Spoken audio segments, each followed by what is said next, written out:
Over the years, I've been asked, why don't I like teaching the pullback? And what's wrong with the pullback? So many teachers teach it, and I don't think they're understanding the principles of movement and how we want to accelerate and decelerate the ball. So part of it's injury prevention, a lot of it's speed of play, and the ability to have the players learn to accelerate off the ball. So the first clip we're going to watch a player accelerate. She stops the ball, but we want her to accelerate out of that new position. So even though she stops the ball here, which is one of the things we don't want players to do, she's able to get this little push from the side of the body and get accelerating into the new direction. Whereas this player is bringing a lot of stopovers out on the side of your screen. We want players to learn how to get rhythm with their touch. So here we've got a player getting just some nice little rhythm, whereas this player is stopping the ball, and that's what gets her in trouble by pulling that ball out of her body.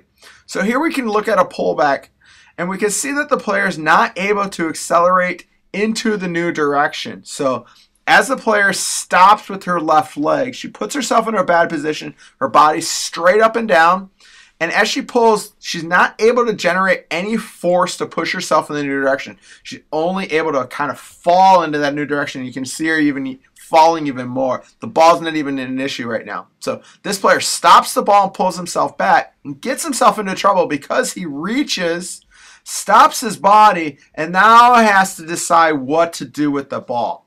So don't stop the ball into space. And this player right here, he stops the ball. He's got tons of space. If he keeps the ball moving, he's going to be able to accelerate. But because he stops the ball, he's got 4 touches before he can even get out. And now he has to drive. So can we accelerate through the ball?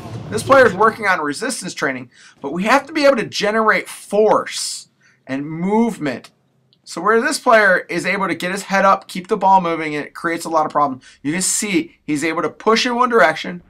He's able to cut the ball back and then push with the extra foot into the ground and get force generated into the ground and be able to move faster.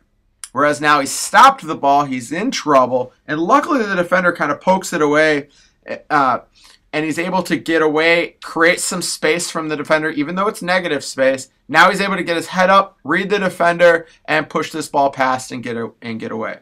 So keep the first touch moving. It allows you to get more space and better decisions. Even while you're dribbling, just taking lots of touches, getting it moving, and having a good read of the space.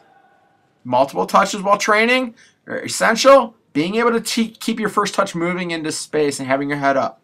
And then ultimately later on, getting into lateral movement and cuts and acceleration where this player is able to cut and change direction with 2 feet, which he had just been training on in the previous session.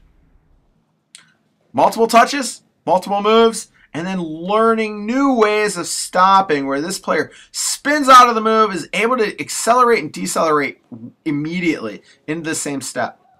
So have some fun.